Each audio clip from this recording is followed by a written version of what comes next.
So if you're in the market for a crossover SUV that's both practical and fun to drive, you only usually have three choices. So that's gonna be the Mazda CX-5, which is what we have here, the Subaru Forester, or to a certain degree, or at least used to be, the Honda CR-V. Yun nga lang, the Subaru Forester again also does not anymore have a turbo engine, which was called the Forester XT in the previous generation. So now, what if you want something that's both fast and practical at the same time? Basically, you're now left with just one choice. This new Mazda CX-5 2.5 Turbo. It's gonna be a good time to talk about this car and tell you more about why the CX-5 2.5 Turbo is my current favorite compact crossover SUV.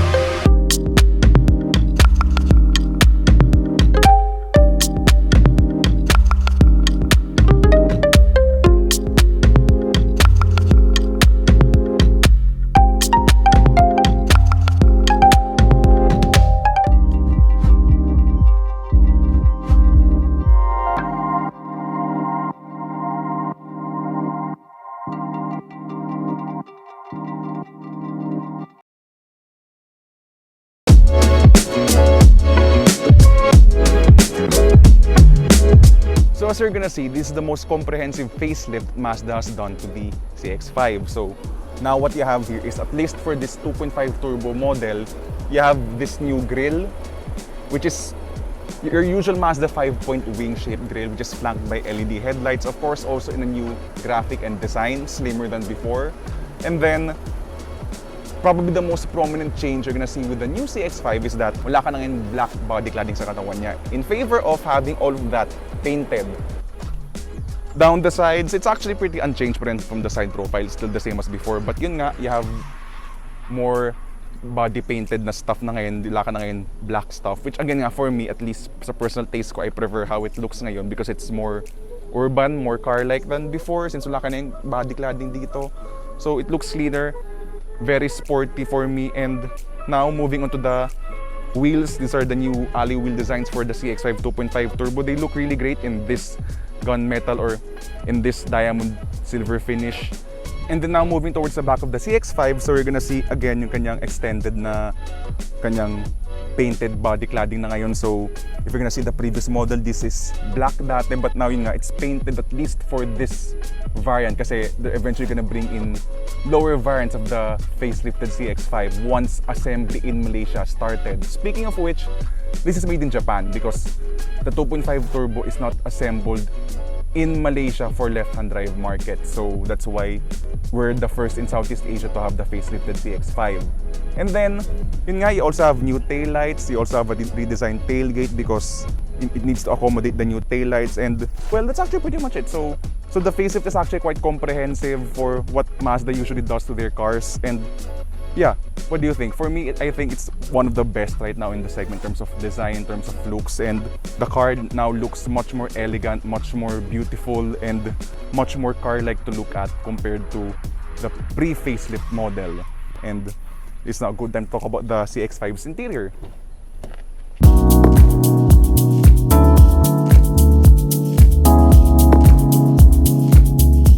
So now that we're here inside the new Mazda CX-5, and in terms of aesthetics, it's actually mostly unchanged pa rin from the pre-facelift model. So the only change that you're gonna see here is this new 8-inch screen sa kanyang Mazda Connect infotainment system. However, yung kanyang software nga lang is still the first generation Mazda Connect. Pero apart from that, the cabin still for me the best in its class because it's very luxurious with this leatherette surface sa dash and sa doors.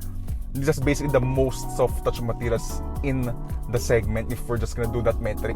Well built as well with a lot of hard buttons, so no complaints on me on that end. You know me and my hard buttons, gusto ko mga kotse may hard buttons. So yeah, Mazda insists pa rin on having hard buttons in the car, so that's what I like about this brand. And they also feel clicky, very premium.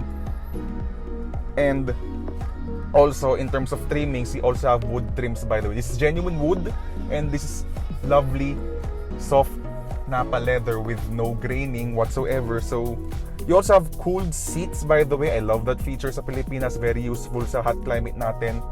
And then, as with every Mazda, the driving position is excellent. Very sporty, very well-engineered, well-developed yung seats niya.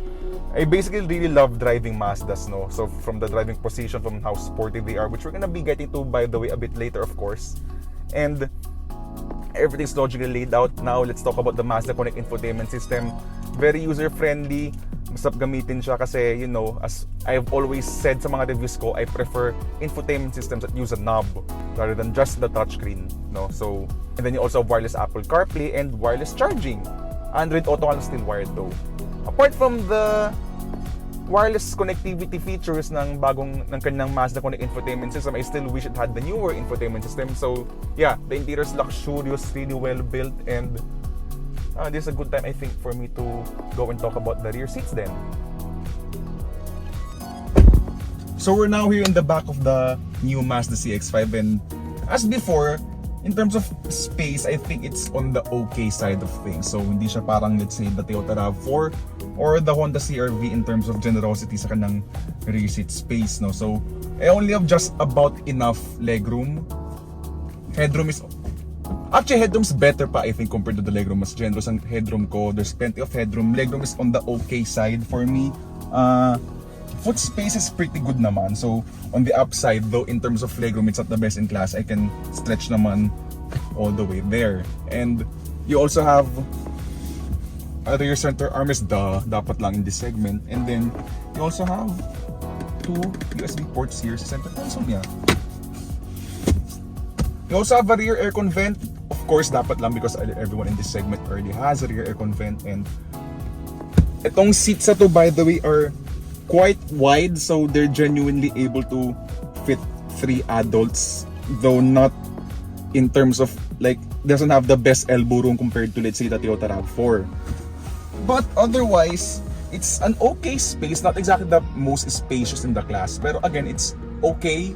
So one of the good things about the CX-5 naman is that the rear doors pa rin feel premium because other brands would tend to cheap out on the rear doors sa rear occupants, no? So here you have the wood pa rin, you have the soft touch leatherette door topper because other brands would cheap out on the back doors. Honda CR-V!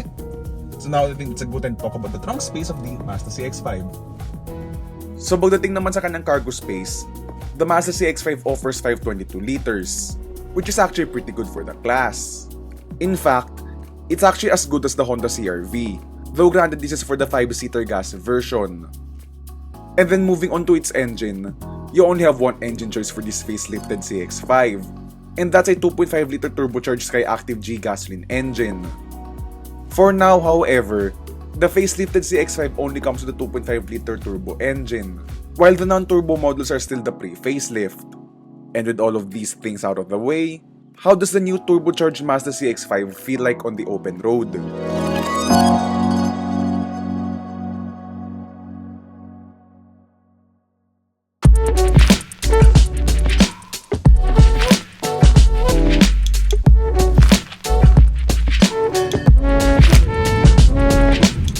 So we've hit the road with the new Mazda CX-5, and one thing that you're gonna notice agad the moment that you start driving this car is the improved refinement. It's really, really noticeable. So in 2020, Mazda updated the CX-5, though minor, not exactly a facelift, pero they do those super minor upgrades to their cars at some point in their life cycle, diba? So yun nga, the CX-5 got a digital gauge cluster, G-vectoring control plus, and nagkaroon din siya ng improved refinement and suspension tuning. So it carries over ng mas improved pa. Tapos yun nga, there's less road noise, there's less wind noise lalo, and in terms of ride comfort then, ride comfort has also been improved. So whenever you're gonna go through rough pavement, hindi siya ganun ka firm actually. But the good thing about that is, kahit mas malambot na suspension niya ngayon, it actually goes through corners really well pa rin. It's very sporty, it's very chuckable through corners.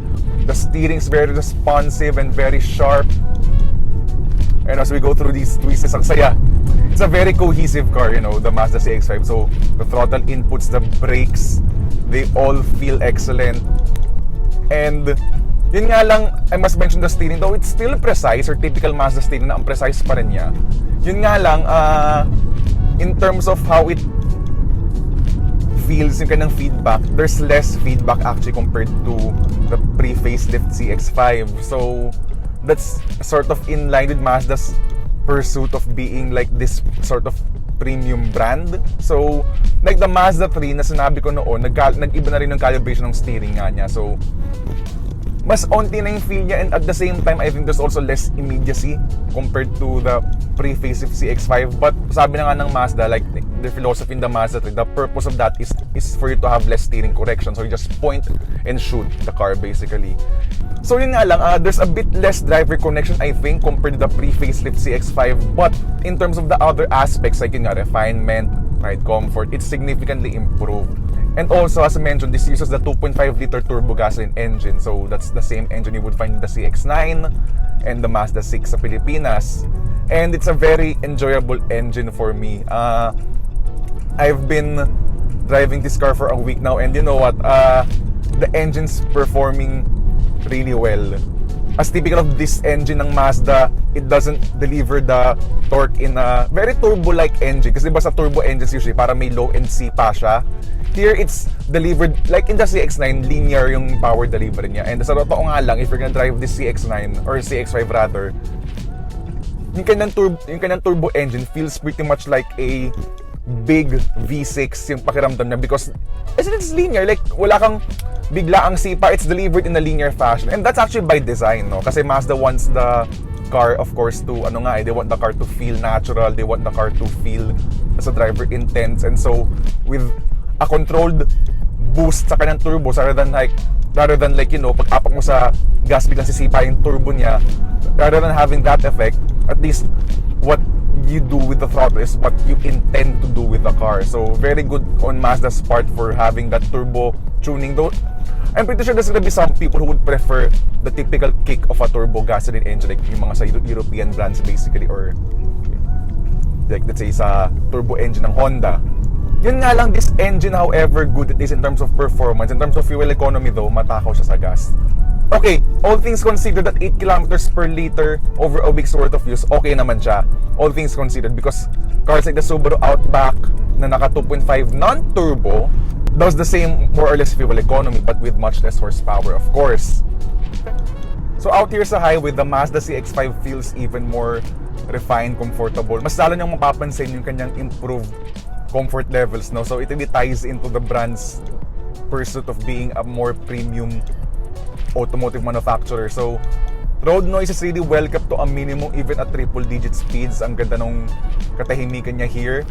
It's really significant. Kasi talagang when you drive the CX-5 na pre-facelift and the facelift back-to-back, ang grabe yung improvement ng refinement ng bagong CX-5.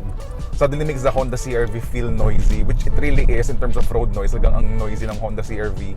It's also a good time to talk about yung kanyang stability and ride comfort. So as mentioned nga, the suspension is softer than before. And so ngayon, as a result of that, it even feels much more composed sa highway. And yun nga, since Mazda still has their car tuned a bit firmly, hindi siya ganun ka soft Like, yes, it is softer, but may degree of firmness pa rin ng ride ng Mazda, kasi in order to preserve pa rin that sporty handling, no? So with the CX-5, ayun, it really provides a nice balance ngayon between ride comfort and handling. And at the same time, since there's not a lot of rocking motion sa suspension niya, it also feels more controlled yung kanyang ride as a result. And then here at higher speeds, then of course the steering slackens off a bit, so it feels, more stable. So there's not a lot of steering corrections that you're doing while you're driving this CX-5 out on the highway. And it's a really relaxing car to drive, and at the same time, when you want it to feel like a sports sedan, it does the job really well. I also must mention the transmission nga pala, it's a 6-speed automatic, and it works really well. Again, very Mazda. It downshifts the correct gear whenever you want it and as you intend it to. Wala kang gear hunting whatsoever. It's a really excellent 6-speed automatic, and that's why it's very driver-centric na Mazda chose a torque converter automatic instead of a CVT. So that's very good on Mazda's part talaga on making everything feel like, sporty, like a driver's car is intended to be. And that's my favorite thing with Mazda. It's like everything works well, from the steering, the brakes, the throttle.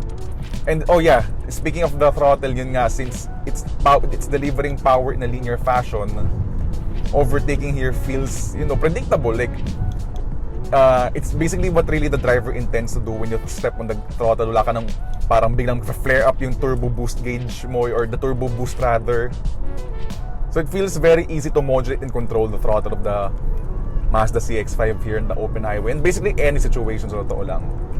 And that's basically the thing with the new Mazda CX-5. So it really feels very cohesive to drive, very relaxing, very comfortable, very luxurious na nga at this point.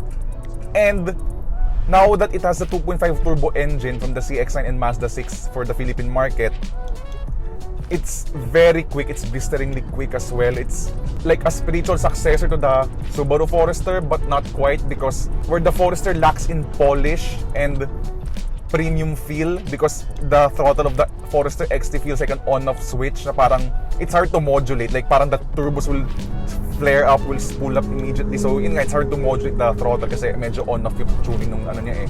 So it's either you get too much power or not a lot of power with the throttle ng Forester XT. Pero dito sa CX-5, everything feels as what the driver intends to do, with how the brakes, the throttle, the steering, and the brakes, and the suspension, basically every single component of the car feels.